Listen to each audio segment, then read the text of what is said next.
Yesterday, I witnessed one of the best penalty shootouts I've seen in recent times. It was a really beautiful one. I'm talking about the game between Arsenal and Crystal Palace. By the way, Arsenal could have wrapped up this game in regular time. I'm not even talking about regular time. In the first half of this encounter, Arsenal could have wrapped up this game. This was a totally dominant Arsenal game.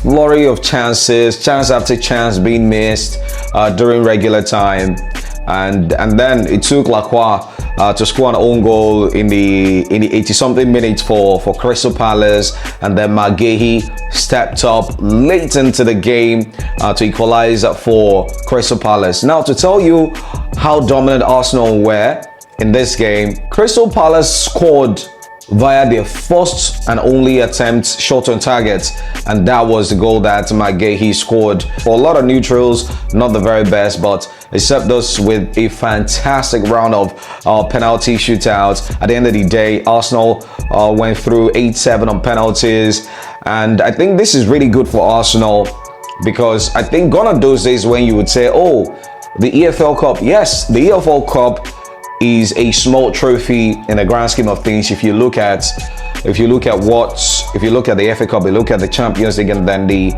Premier League. But for Arsenal, winning the EFL Cup would be extremely important for their morale, for the motivation. Now, if you check what Manchester City have done in recent times, there was a period Manchester City kept winning the EFL Cup back to back.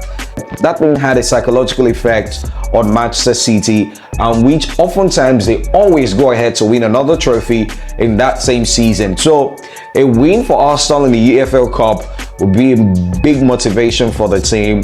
We'll just put them in that mood of being champion material. So and I love the fact that they are taking this with all sense of seriousness, although it could have been really worse yesterday, because imagine going into penalties and then eventually losing after dominating the game, and because you were not clinical in front of goal, you end up losing the game on penalties. But good stuff for Arsenal. Up next for them is the semi-final round of the EFL Cup.